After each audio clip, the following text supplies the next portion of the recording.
Hi, my name is Dr. Lewis. I'm a practicing psychologist and a professor in the psychology department. Today I'm going to teach you to evaluate your own thoughts to help you improve your mood using a thought record. This is a skill I teach all my clients that come in for psychotherapy, but it can be really useful to anyone.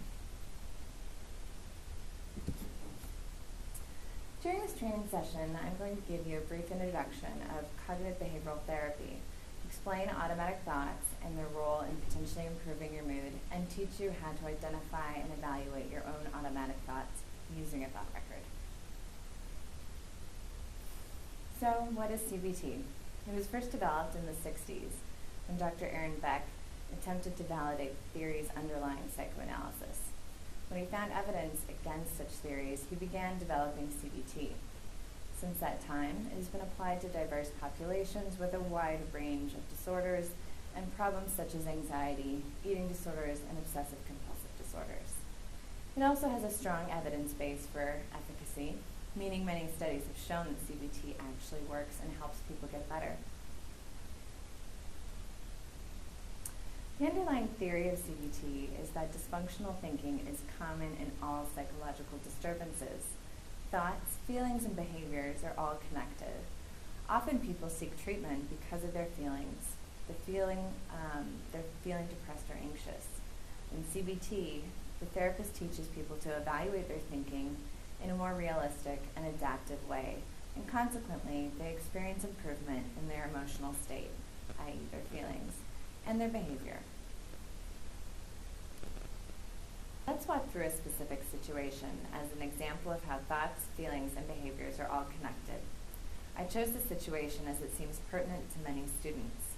I've observed that many students coming into my office hours struggle with procrastination.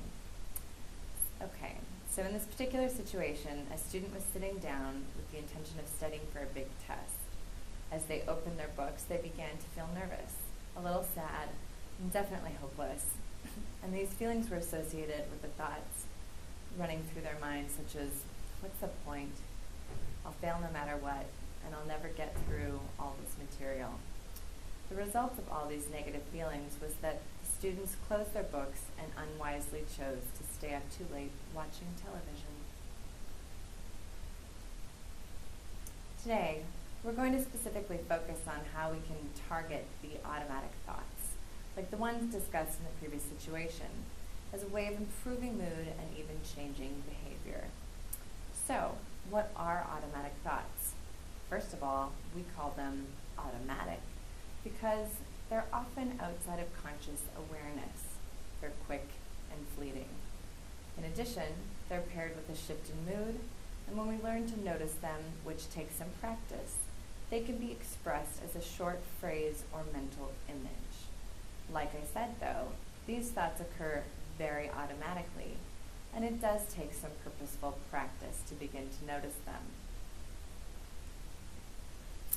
It's important to pay attention to them because when you can begin to identify, evaluate, and respond to automatic thoughts, it can lead to an improved mood. Thought record is a good way to begin paying attention to automatic thoughts. It can help you identify and evaluate automatic thoughts in an organized way that you can visualize. It can help you understand your own cognitive processes rather than being a victim to your emotions. A good time to test out a thought record is when you notice your mood getting worse. This is what a typical thought record looks like. It consists of 7 columns. We're going to walk through each column using our example of studying for a test. In the first column, record the situation. Make sure to be as specific as possible. In the second column, think of as many emotions as possible that you were feeling during the situation, and then rate their intensity on a scale of 1 to 100. This will come back into play in a later column. In the third column, list the thoughts and images running through your head at the time. If it helps, try and imagine yourself back in the situation. Okay, so here is how one of my students might have filled out her thought record when she was attempting to study for a big test.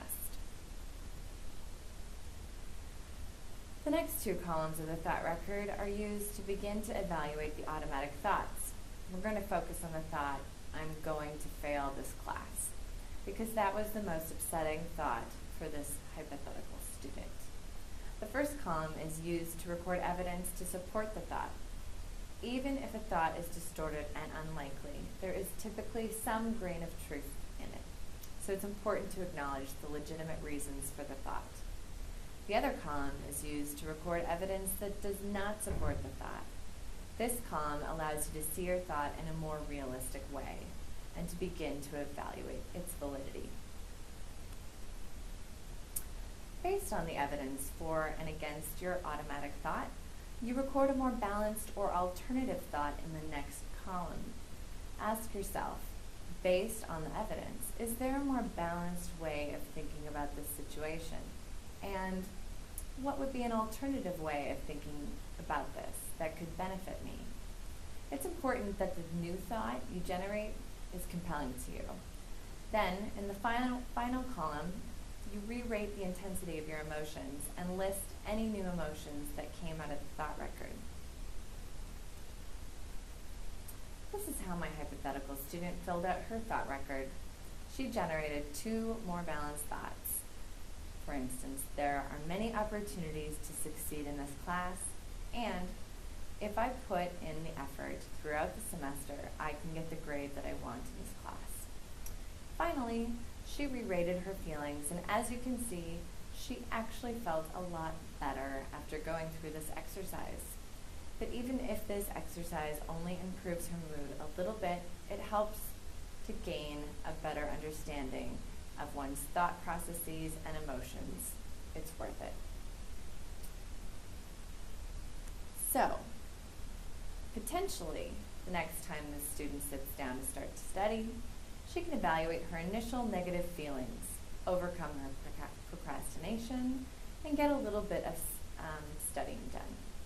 As I said before, noticing your automatic thoughts in the moment takes some practice, especially when you have negative emotions. A thought record is a good way to practice this skill, and I hope it's something you consider trying for yourself. Thank you for attending this training session today. Now, if you'll excuse me, I have a meeting in 10 minutes, so I must be leaving now.